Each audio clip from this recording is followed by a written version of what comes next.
आता पाहूया पुतळ्यावरून कसं राजकारण सुरू आहे त्या संदर्भातल्या टॉप 9 बातम्या। शिवराय आपले दैवत, 1 वर्षातच पुतळा पडणं ही सर्वांना धक्का देणारी बाब। महाराष्ट्रातील 13 कोटी जनतेची माफी मागतो, अजित पवारांचं विधान। शिवरायांचा पुतळा कोसळल्याप्रकरणी अजित पवार गटाचं उद्या आंदोलन। शिवरायांच्या पुतळ्याजवळ बसून मूक आंदोलन करणार।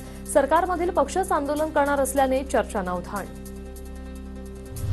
30 ऑगस्टला संजय राऊत मालवणला जाणार। ठाकरे आणि पवारही लवकरच मालवणला जाण्याची शक्यता। शिवरायांचा कोसळलेल्या पुतळ्याच्या जागेची पाहणी करणार। शिवरायांचा पुतळा कोसळल्याचं प्रकरण राज्य सरकारने गांभीर्याने हाताळायला हवं। काही राज्यातील मंत्र्यांच्या बेजबाबदार विधानांमुळे भाजपमधील केंद्रीय नेते नाराज, सूत्रांची माहिती। महाविकास आघाडीच्या नेत्यांचा दौरा नियोजित असूनही राणेंनी मुद्दाम वाट अडवण्याचा प्रयत्न केला। फडणवीसांच्या गृह खात्याने मुद्दाम खतपाणी घातलं। आम्ही राणेंच्या धमकीला भीक घालणार नाही, वैभव नाईक आक्रमक। लोकसभेत नारायण राणेंना निवडून आणण्यासाठी रवींद्र चव्हाणांनी पैसे वाटले। शिवरायांच्या पुतळा उभारणीतील पैसा निवडणुकीत वाटला, ठाकरे गटाच्या वैभव नाईक यांचा आरोप। मालवणमधील शिवरायांचा पुतळा शास्त्रोक्त पद्धतीने बसवला नव्हता।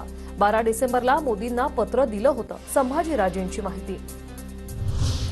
मालवणमधला पुतळा हा जोरदार वाऱ्यानं पडला हे सिद्ध झालंय।